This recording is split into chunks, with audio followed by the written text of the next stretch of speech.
to this computer, and then I'm also going.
I created the new project called Python in GitLab org group.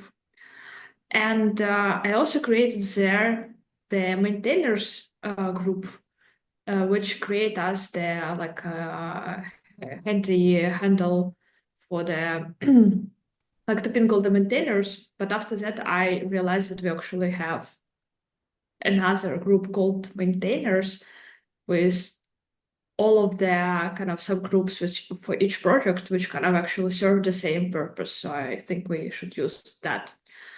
Mm, Uh yeah. So it's we basically for the review roulette, you need to add your competency to the your team file. It's one.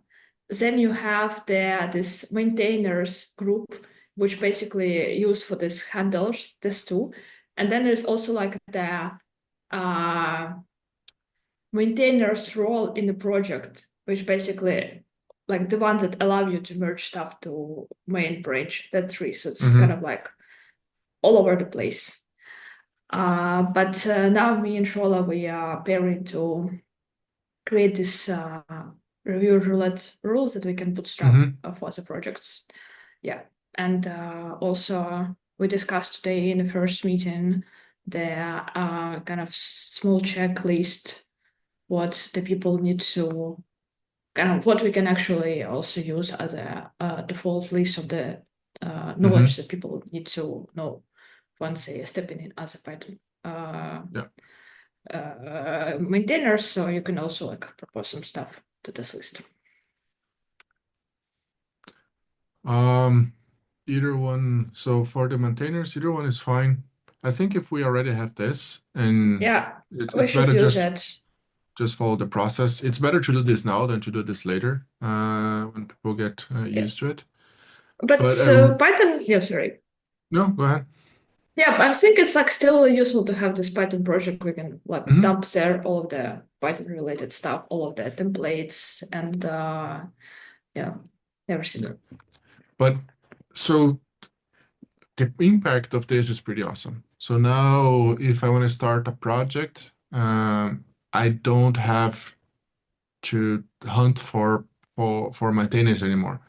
I can just add the danger rule to the project that will pick up from a common pool, and then when the project is big enough that needs domain maintainers, then it can switch to domain, right? Yeah, the thing is, just it will you won't need to hunt for people who will help you to review, and just kind of like you can ping this group like in any issue, and they will just kind of help you with anything. Hmm. So it's very kind of very visible. The problem is that to actually and it's also like you can add the danger, so this person, like all these people will be showing up in your merge request in a kind of in a roulette rule, but they won't be able to merge stuff until you add them as a maintainer to this project. But I don't think this is the biggest big issue. Yeah, but you So can like yeah, we can just have approvers for now, and then yep, the owner of the project. And I think you can add a group as a maintainer to a project. So you automatically yep, add everyone on that group as a maintainer to that project, which also speeds up the process quite a lot. yep. Okay. Um, cool. That is an awesome outcome. And on my side, we have now the guidelines ready for um, PyPy usage. So if we want to release a library or a CLI, we can use PyPy and upload to the GitLab account. It's not an organizational account, it's a user account. Um, but because it doesn't support organizations. But we can all have like this is on documentation, we can all upload there, and then you can just do pip install for our libraries. For service deployment, discussion is still going on the best approach for this, so there's no update on that. Um, okay, Can I so ask this, on the libraries and utility side?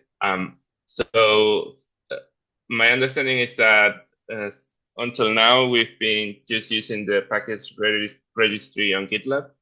yes, Um, is there a preference for PyPy over the GitLab package registry? I would. So the preference is the PyPy because if you want to install using pip from another repository, you need to configure to point to the repository. PyPy will just download automatically. We don't have a lot of packages, so we have one from MLOps and one from Cloud Connector. And Cloud Connector, I spoke with them a while ago. They said they would migrate. I just need to ping that this is ready to be migrated there. Got it. Yeah, I asked because I I haven't thought too much about it, but I think you may make some arguments in favor of the GitLab package registry in that we don't have an external dependency on the availability of PyPy. Like I understand it's good, but it's like because in the Rails land we have sometimes wonder if we should be mirroring the gems because sometimes we've Yeah. had build failures because Ruby gems is down. Um, but I mean, I don't. Maybe it's an issue of mirroring and Yeah. having both options. I definitely don't think it's bad to have it on PyPy, but yeah, maybe it's just another conversation about mirroring. Um,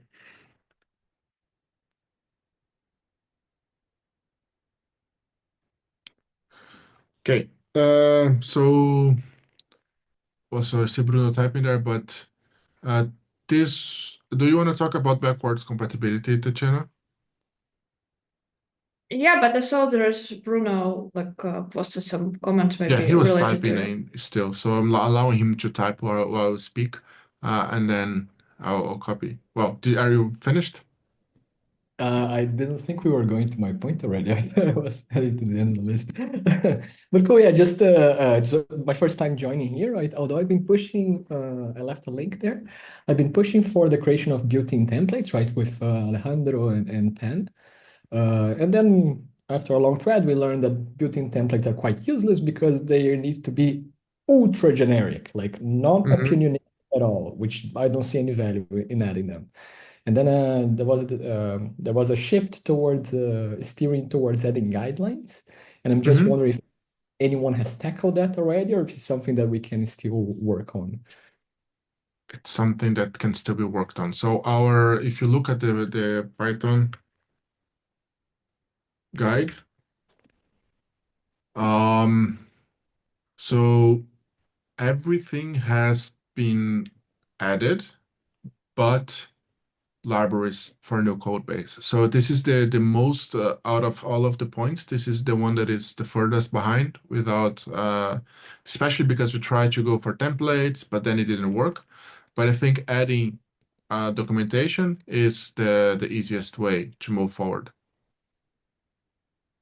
So guidelines is still the way to go for now. And So it it's, would be under this creating a new Python application, yes, I guess, yeah. yes. So it's the Python guide is a folder, and then you can create the new. You can follow the same pattern that we used for the other pages. Um, Mhm. to add the application. If you want to add even just a file with something, like that you want to keep completing down the road, um, like add a skeleton of ideas that you want to work on, that's also fine. It doesn't need to be, you don't need to merge like a full-on completed guide. Like I'm thinking what libraries should be used. Like now Tatiana is adding the danger, is working on the group. So the like add the danger, but like linters, configuration, that kind of stuff, they should all go in here. Okay, and then another question. So this would be specifically for CLI or generic, like CLI, a Generic. service. Yeah. You can split like sections. Like if you wanna, you don't need to do this for everything. Like if you feel that you don't know for services well enough, but you know for CLI, you can create a section for CLI and complete the CLI section and let other folks complete the other sections later. That's fine. But Okay, this sounds would good. Yeah. be for, like, for example, the deploying a Python code base. So Python, here we have a section for libraries and utilities, which is CLI. And then we have a change for another section for Python services. So this could be the same way as creating a new creating a new code base. You could also have this differentiation. Okay, I will add for I'll go through the CLI and see if there's anything that I can add still there, and also one section for data science repositories, right, based on Yeah, Jupyter Lab. yeah. Those are the two We issues. we kept the data science flow a little bit outside of this because it's very different and the patterns will be very different. But if you want to add something that it doesn't hurt. Thanks. Cool. So I forgot to write down what I wanted to write. I need really to train my speaking and typing at the same time. This is meanwhile typing. Tatiana, do you want to go over backwards compatibility? Yeah, so we discussed it a bit in the morning, and yeah, it would be nice to discuss it in the evening as well with a new group of people.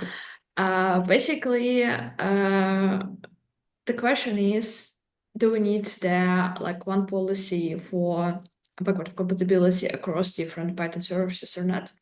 In the morning, we had discussion with like about we had a discussion about the workflow, which doesn't have yet this problem, but apparently they will run into the same issue, so it might be nice to have the same policy.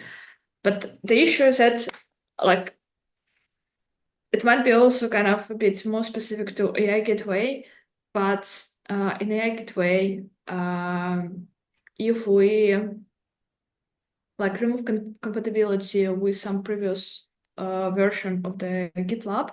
And then if we want to remove this feature, like this code or endpoint, that will break the AI features in old instances of GitLab. And it will kind of, for users who are just on this old instance and they're not planning to upgrade, it will be kind of will happen in just random moment. They won't do any updates of the instance. It just like the feature just stop working in one day. And kind of I see the benefits but like in the same time, we also want to like be able to remove the outdated code. Otherwise, we will kind of accumulate this code debt, and at some point of time, it will start slowing us down. So yeah, so what we discussed in the morning is that we might like it'll be kind of our current GitLab support policy is current version plus 2 previous major releases. So we think that this is actually what we also need to be compliant with. But at the same time, we also would want to keep this compatibility of older instances as well.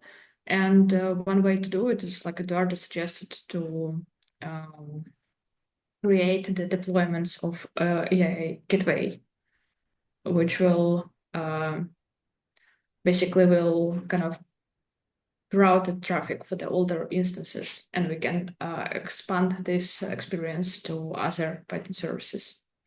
Yeah. I had a comment there on the bottom, which is, I mean, I think first of all, it's hard to have this conversation about AI Gateway and then in general, because like they're going to be different, right? But speaking of the AI Gateway specifically, um, well, two things. One is it's kind of just like part of the GitLab API, right? Like it's an API that's part of GitLab. Of course, customers aren't hitting it directly, but it's part of our system. And so you could argue that we should never make breaking changes because that's really the policy in the API, right? The policy in the API is you can make changes, but you cannot make backwards incompatible changes until we get to the next version, whenever that happens. Conversely, we've already done lots of breaking changes for AI Gateway. Actually, I opened an issue for this yesterday because the documentation isn't super clear on this, but I think any customer on a version of GitLab before 16.8 like can't use Duo at all because of the licensing changes we made at that time. And then we also, yeah, I think it's 16.8, but it was like kind of fuzzy what that really meant. And so we already made that breaking change, right? We already have broken 16.7, 16.6, 16.5. But so, but we could just say going forward, we don't make any breaking changes. Yeah. But at the same time, our policy for the public API says that, like, because we still need to do the breaking changes, and like this, We I don't. think my grandkids will still see the V4 REST API for GitLab. They'll be like, But my grandmother was an early contributor to this relic of society that we treasure. yeah, Okay. but basically, it's kind of a result in the fact that we have this kind of policy that we can add the breaking changes for the endpoint which are in beta or in uh, experiments. And I saw how they just stays there for years in a beta of an experiment just because like there is a risk to actually to make them, like alpha, and then you need to do some change. And like feels like for the AI Gateway, like sorry, yeah, for AI Gateway, like it will be kind of useful with the speed how we add new features. We will kind of just kind of shoot ourselves in the leg with this policy. Yeah. And like I understand that AI Gateway is very specific, but for me it feels like all of the at least AI services that we have right now is a kind of following the same rules. And like Duo Workflow, the second one is also um we'll just maybe like kind of we'll follow this path maybe somewhere soon. So I feel like if we just kind of try to figure out it specifically for AI Gateway, we can just expand this process to new services. Yeah. So the guideline, like the Jenna said, is 3 years, three major versions, right? So three, if you are on 15.10, your should work. Whatever you have should still work, right? What I proposed is we cut releases of AI Gateway whenever a release of GitLab is cut. So you always have like for 17.9 10 of GitLab, you're going to have a 17.10 version of AI Gateway. Um, which means what we can do is have multiple deployments. We can deploy, we can assume that major versions are compatible with like no breaking changes within a major. So 17.11 is backwards compatible with 17.0. And you can deploy the latest version per major. So you can have one deployment for GitLab 17.x, AI Gateway 17.x, one deployment for AI Gateway 18.x, and then we do this routing. Like if a customer is on 17.x, they will call GitLab AI Gateway 17.x, right? So that way we can keep cleaning up code for 18 for new versions, but with this, we put like the 17.x in maintenance mode. Um, and then we can both do better for our code base and clean up and avoid, because one problem that I'm having right now with AI Gate with Ruby AI code in the Ruby is that I don't know what branches of the code are dead or not. Like there's so much code that is not used anymore that I'm confused on what should I do, where should I change. And we want to clean up code. We want to remove this. We want to keep it clean so that it makes it so much easier for onboarding on a code base if you don't have to deal with that code. Um, that solution would work not only for AI gateway, but also any service. Like if we can deploy and we can have this, it's on my list to do. We can have this as a feature of Runway itself. Like Runway automatically does that for the multiple services we have. I feel this will be a really big topic coming up. Yeah. I mean, I like that idea. I don't think that the people in this group can't decide that that's going to be how it is, right? Because we Yeah, don't manage the AI gateway or runway. But I like that yeah. idea. But like what we can decide, like not that we can decide, we can highlight on our documentation that is that we need to have a 3 year like lifetime support, right? That's the lifetime support of GitLab systems. Well, your proposal would say we don't need that, right? Because we would have an AI gateway version for each major Yes, version, so we could actually do breaking but changes. Okay. that's not our decision. Uh, but then I can put on the service deployment part guidelines this idea, right, of having multiple deployments for the like I can add this on the deployment side. Or I actually do this. Eduardo to add to deployment guidelines dealing with multiple versions of services. It also kind of nicely mixed with some previous discussion about the fact that we are deploying AI gateway from main branch and not from the any stable, which we also are kind of planning to change. Okay, we are out of time over the discussion, but okay, I have one request for you all. Like I said, this is the second to last meeting. We should be closing off now rather than starting new things. So my request is go through the documentation that we have written so far and find out about one thing you are missing. Just one thing that we're missing. And if each one can do one thing until the end of the milestone or and then until the end of the month, we're gonna have a very cool uh, guideline as a result of this working group. And then this work will not finish, of course, when the working group is disbanded. It will just take a different format. Like it will not be with the same energy that we're doing now with this constant syncs, but it will still continue to happen in other formats. So that's my request for everyone. Sounds good? Just a quick question. Yeah. So just to confirm, so when you say everyone to go back and look at the guideline, are you referring to like issues that haven't been worked on yet that haven't been finished? Like on I the would Epic. rec No, I would recommend actually being more like a user of the documentation. Right. Read the Okay. documentation and see if there's anything missing. Like if you're a user, is there something that could be cleared, Sure. typos maybe, structure, or Yeah. add some additions over there. That's what I mean. That's what I mean. All right. Got it. Cool. Sounds good. Yep. Have a good one, everyone. Thank you. Thank What you. did I do? I did something. What did you- I don't know. Oh. Oh, I made. Oh, wow. I found out. Today I Celebrate. found out. Apparently only I can do this. Yeah. Okay. All right. Take care, Thank you, guys. Bye. everyone.